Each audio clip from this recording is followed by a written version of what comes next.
복음 1장 21절에서 23절 말씀입니다.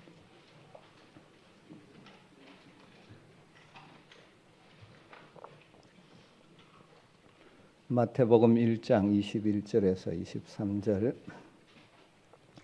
길지 않은 석절의 말씀이니까 우리 같이 한 목소리로 말씀을 읽겠습니다. 아들을 낳으리니 이름을 예수라 하라. 이는 그가 자기 백성을 그들의 죄에서 구원할 자이심이라 하니라.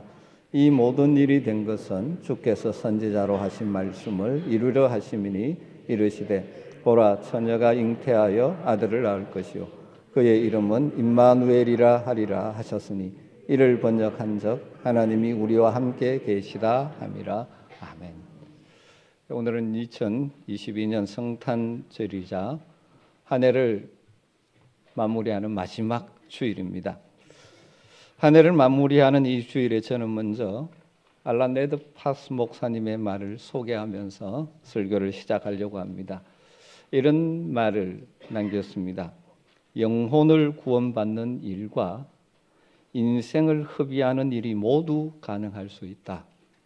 바꾸어 말하자면 구원받고 죄를 용서받은 사람이 주님을 섬기지 않음으로써 인생을 낭비할 수도 있다. 이런 말을 했습니다. 영혼의 구원을 받는 일과 인생을 잘 사용해야 되는데 허비하는 일이 이게 같이 일어날 수 있다는 것이죠. 이 시대 성도들 가운데는 구원을 받고 죄 용서함 받아 하나님의 백성이 되었지만 하나님 주신 인생의 자원들을 잘 사용하지 않고 자기만을 위해 낭비하고 허비하는 인생을 사는 사람들도 있을 수 있다는 것이죠. 여러분 올 한 해 어떻게 사셨습니까? 우리 모두는 하나님의 은혜로 구원받은 하나님의 백성들입니다. 그렇다면 주님께서 여러분에게 주신 것들, 시간, 건강, 물질 이 모든 것들을 잘 사용하고 사셨습니까? 혹시라도 여러분의 인생을 헛된 데 남지 않는 사라질 것에 허비하며 살지는 않으셨습니까? 2022년 한 해를 마감하면서 다시 한번 우리의 삶의 자세를 점검함으로 2023년 우리에게 돌아가시는 한 해를 구원받은 하나님의 사람으로 하나님 주신 자원들을 주님을 섬기는데 영원히 남는 일에 사용하는데 드리는 복이 여러분에게 있게 되기를 주의 이름으로 축복합니다. 하나님의 은혜로 구원받은 자로서 주님이 주신 것들을 잘 사용하고 활용해서 여러분의 인생에 선한 열매들을 많이 남기게 되기를 주의 이름으로 축복합니다. 오늘은 성탄절입니다. 우리 주님이 이 땅에 오신 것을 기억하며 그 아들을 우리를 위해 이 땅에 보내주신 하나님의 그 크신 사랑에 감사하는 마음으로 하나님을 예배하는 날입니다. 여러분은 성탄절이 되면 가장 먼저 무엇이 생각나십니까? 여러분 성탄절에 아름다운 추억들이 있으십니까? 성탄 전야 때 성극을 하던 것, 추운 날씨에 돌아다니면서 새벽송을 했던 것, 세월이 많이 흘렀습니다만은 저는 개인적으로 지금도 기억나는 것은 제가 군대에 있을 때 건강이 좀 좋지 못해서 통합병원에 꽤 오래 있었던 적이 있습니다. 그때 성탄절을 맞이해서 참 부족하지만 오페라를 준비해서 오페라타죠 준비해서 많은 환우들을 불러 모았고 이 성탄의 기쁨을 나누었던 일이 지금도 생생합니다. 마침 그때 연극을 전공한 친구가 있어서 같이 하면서 정말 성탄의 기쁨을 나누었던 그때의 추억이 떠오르기도 합니다. 여러분 이런 것들 다 아름다운 추억이고 좋은 기억들이지만 무엇보다 우리 성탄절에 기억해야 될 것은 성탄절의 핵심 정신을 잊지 말아야 한다는 것입니다. 성탄절의 행사도 좋고 아름답게 장식하는 것도 좋지만 성탄절의 핵심 정신을 우리가 마음에 담아야 할 것입니다. 그래서 오늘 저는 우리가 다시 한번 잘 알고 있지만 우리의 마음에 담고 살면 좋겠다는 성탄의 정신을 포함하고 있는 세 가지 단어를 나누려고 생각합니다. 이 세 가지 단어, 주님 오심으로 우리에게 주어진 복을 표현하는 것임과 동시에 우리가 이 땅을 살아가면서 성탄의 주님을 모시고 사는 자의 사명이 포함된 단어이기도 합니다. 첫 번째 단어는 구원이라는 단어입니다. 구원, 성탄절에 이 땅에 오신 주님이 이 땅에 오신 목적은 우리를 구원하기 위함이죠. 이 구원의 복을 받은 사람들은 이 땅을 사는 동안 구원의 복음을 증거하는 복음의 증인의 사명을 가지고 있는 것이죠. 첫 번째 성탄절을 앞두고 천사가 요셉에게 나타나 마리아의 몸을 통해 태어날 아기에 대해서 이렇게 말씀하셨죠. 오늘 21절 말씀에 아들을 낳으리니 이름을 예수라 하라. 이는 그가 자기 백성을 그들의 죄에서 구원할 자이심이라 하니라. 하나님은 천사를 통하여 이 땅에 메시아로 오실 그분의 이름을 미리 알려주셨습니다. 그 이름은 예수입니다. 그리고 그 이름의 뜻은 구원자라는 뜻이죠. 자기 백성을 그들의 죄에서 구원할 자라는 의미입니다. 그래서 성탄절에 이 땅에 오신 그분의 이름은 예수, 구원자이십니다. 저는 그렇습니다. 예수님이 이 땅에 오신 것은 다른 목적이 아니라 바로 우리 인생들을 구원하기 위해서 오셨습니다. 구원하기 위해서 오셨다 하는 것은 모든 인생은 구원받아야 될 비참한 처지에 있다는 사실을 전제하고 있죠. 원래 하나님의 형상으로 창조된 우리 인간들이 범죄함으로 하나님의 형상을 잃어버렸죠. 그래서 하나님과 단절되어짐으로 하나님으로부터 공급받는 것이 단절된 삶, 그리고 그렇게 살다가 마지막은 영원한 멸망에 이를 수밖에 없는 존재이죠. 여러분, 죄는 생명을 잃게 만듭니다. 생명을 얻게 하는 데는 생명이 있어야 됩니다. 그래서 성경은 예수 안에 생명이 있다라고 말씀하죠. 요한복음에 그 안에 생명이 있으니 이 생명은 사람들의 빛이라. 예수님 또 친히 말씀하셨죠. 나는 길이요 진리요 생명이라고 말씀하셨고 나는 생명의 떡이라고도 말씀하셨습니다. 예수님을 믿고 구주로 받아들이는 자들이 구원을 받게 되고 영원한 생명, 질적으로 다른 차원의 생명을 소유하게 되는 것이죠. 요한복음 3장 36절에 아들을 믿는 자에게는 영생이 있고 아들에게 순종하지 아니하는 자는 영생을 보지 못하고 도리어 하나님의 진노가 그 위에 머물러 있느니라 말씀하십니다. 여러분, 성탄에 이 땅에 오신 예수님은 우리의 구원자이십니다. 우리를 구원하기 위해서 오셨습니다. 우리는 예수 안에서 구원받은 하나님의 백성이 되었습니다.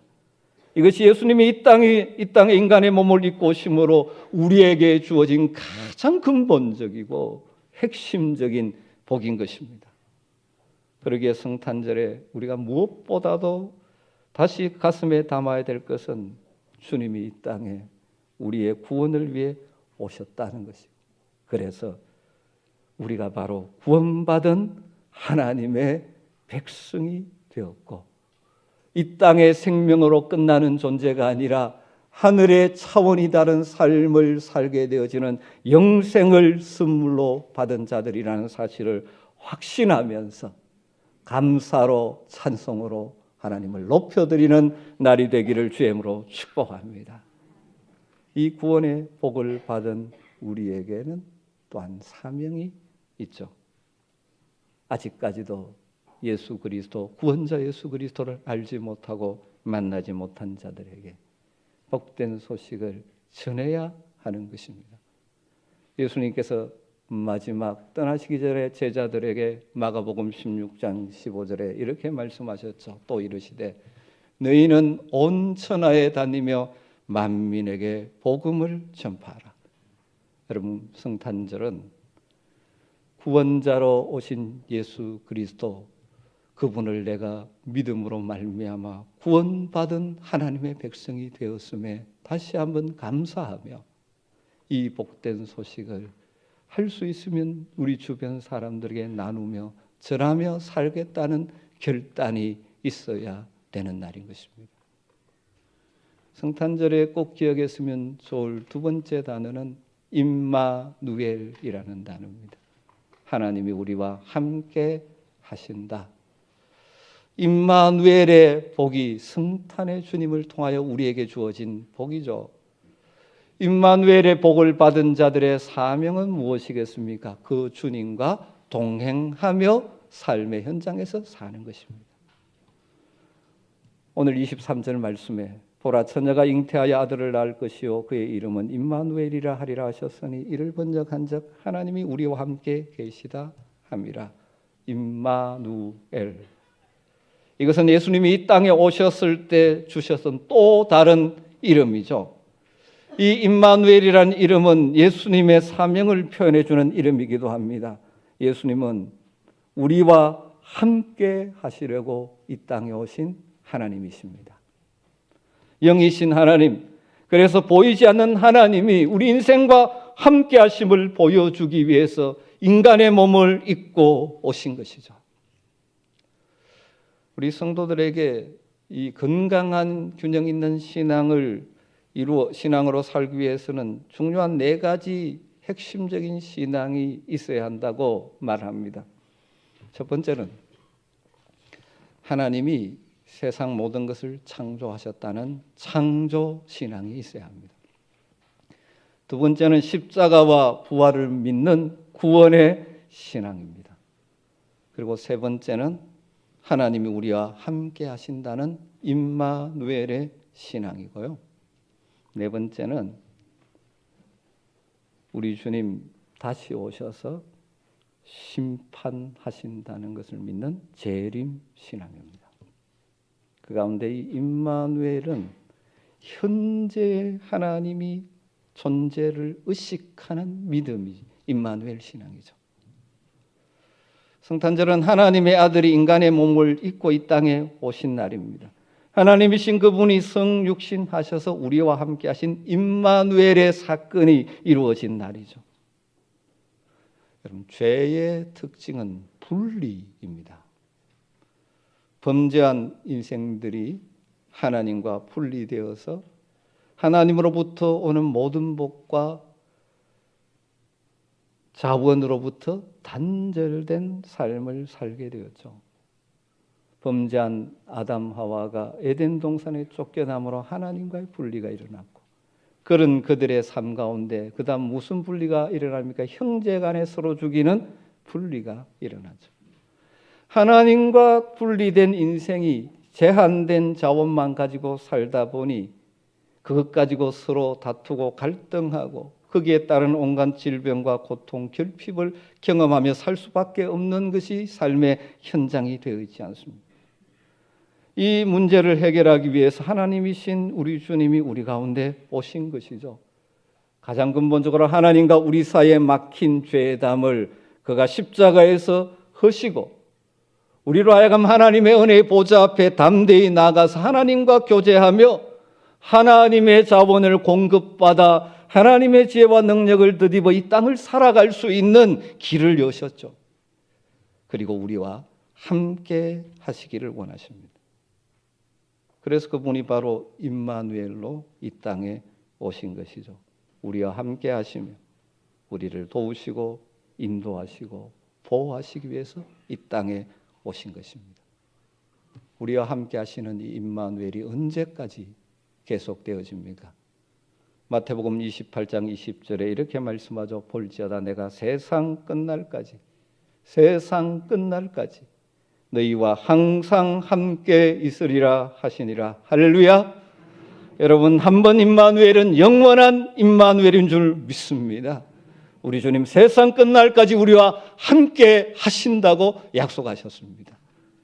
중요한 것은 임마누엘 오신 그 주님과 우리 편에서 늘 동행하며 사는 것입니다. 종종 신앙생활을 한다고 하는데 주님이 함께 하심을 망각하고 주님을 내 마음의 자리에서 밀어내버리고 내 힘과 내 자원으로 이 세상을 살아가는 성도들이 종종 있는 것 같습니다. 요한계시록 초대교회 가운데 라오디게아 교회를 향하여 주님 말씀하신 것 가운데 하나가 그것이죠. 내가 문 밖에서 두드린다.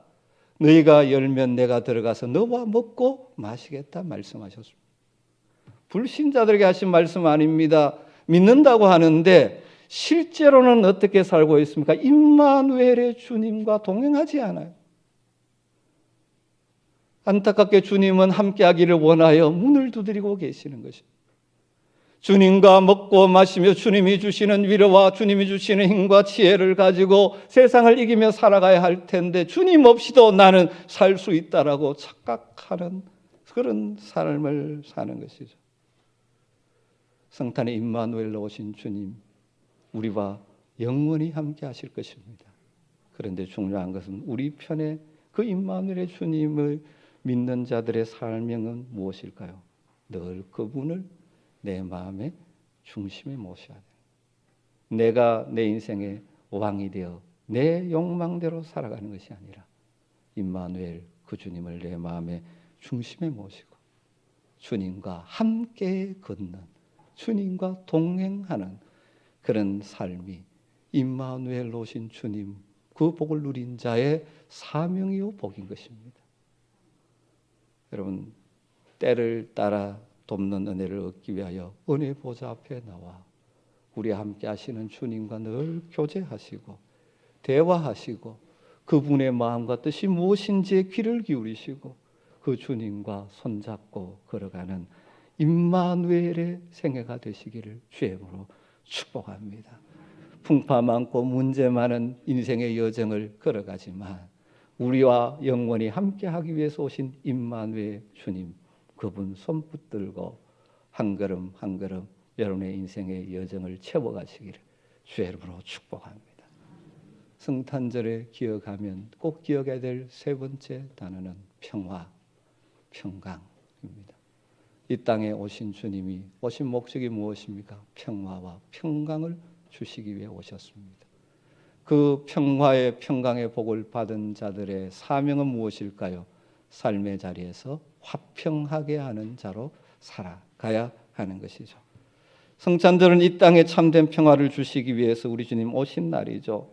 예수님이 탄생하던 첫 번째 성탄절에 하늘에서 천군 천사들이 이렇게 노래하지 않습니까? 여러분 잘 알죠. 누가복음에 지극히 높은 곳에서는 하나님께 영광이요 땅에서는 기뻐하심을 입은 사람들 중에 평화로다 하니라. 우리 주님 바로 참된 평화를 주기 위해 오셨습니다. 성경은 이미 오래전부터 메시아는 참된 평강의 왕으로 오실 것이라고 예언했죠. 이사야 선지자가 이사야 9장 6절에 오실 메시아에 대해서 이렇게 예언했습니다. 이는 한 아기가 우리에게 낳고 한 아들을 우리에게 주신 바 되었는데 그의 어깨에는 정사를 메었고 그의 이름은 기묘자라 모사, 영어로 카운슬러, 우리의 위로자, 우리의 상담자, 그리고 전능하신 하나님이라 영존하시는 아버지라 평강의 왕이라 할 것입니다. 우리 주님은 평강의 왕으로 이 세상에 오셨습니다. 그 말은 이 세상에는 참된 평화와 평강이 없다는 것을 전제하고 있죠. 그래서 그것을 우리에게 주시기 위해서 오신 것입니다. 그러므로 누구든지 예수 그리스도를 믿는 사람, 예수 그리스도를 마음에 모신 자들은 주님이 주시는 하늘의 평강을, 마음의 평강을 누릴 수가 있는 것이죠. 그래서 예수님께서 말씀하셨죠. 요한복음 14장 27절에 평안을 너희에게 끼치노니 곧 나의 평안을 너희에게 주노라. 내가 너희에게 주는 것은 세상이 주는 것과 같이 아니라 너희는 마음에 근심하지도 말고 두려워하지도 말라. 우리 주님 우리에게 평강을 주신다고, 평안을 주신다고 말씀합니다. 그런데 세상이 주는 것과 다르다고 말하죠. 세상은 무엇이 잘 될 때 평안을 누립니다. 그러나 주님이 주신 평강은 폭풍 속에서 누릴 수 있는 평강이죠. 그렇기 때문에 성탄의 주님 평강의 왕을 마음에 모신 사람들, 그 주님과 동행하며 살아가는 사람들은 불안과 두려움과 공포로부터 벗어나 참 평안과 안식을 순간순간 맛보며 살아갈 수 있는 것입니다. 우리 주님 오신 목적이 바로 우리에게 평화와 평강을 주시기 위해서 오셨습니다. 그러나 우리가 살아가는 삶의 현장에는 수많은 염려, 근심, 걱정거리들이 우리를 엄습해 올 때가 있죠. 여러분, 그때 우리가 어떻게 해야 할까요? 바로 평강의 왕이신 우리 주님을 바라봐야 하는 것입니다. 평강의 주님께 기도해야 하는 것입니다. 주님 역사하시고 일하시기를 신뢰하며 주님 앞에 나가야 되는 것이죠. 평강의 주님을 모시고 살아가는 우리의 인생 가운데도 이런저런 풍파가 몰아치죠. 그때는 더욱더 평강의 주님을 붙들어야 할 때이고 평강의 주님을 바라봐야 할 때죠. 그래서 빌립보서 4장 6절 7절에서 이렇게 말씀하죠. 아무것도 염려하지 말고. 왜 이 말씀을 합니까? 염려거리가 많은 인생사기 때문입니다. 그렇지만 아무것도 염려하지 말고 다만 오직 모든 일에 기도와 간구로 너희 구할 것을 감사함으로 하나님께 아뢰라. 그리하면 모든 지각에 뛰어난 하나님의 평강이, 모든 지각에 뛰어난 하나님의 평강이라는 말은 우리의 머리로는 상상할 수 없는, 이해할 수 없는, 어떻게 그 상황 속에서 마음이 평강해지는지 설명할 수 없지만 하나님이 주시는 그 평강이 그리스도 예수 안에서 너희 마음과 생각을 지키시리라. 여러분, 이 평강을, 이 험한 나그네 길 같은 인생길을 걸어가면서 순간순간 맛보시기를 주님으로 축원합니다. 성탄의 주인으로 오신 우리 주님은 평강의 왕으로 오셨고 우리에게 평화를 주시기를 원하십니다. 염려, 근심, 걱정들이 몰아올 때마다 평강의 주님을 바라보심으로 주님이 주시는 차원이 다른 평강들을 경험하며 사시는 복이 여러분에게 있게 되기를 주님으로 축원합니다.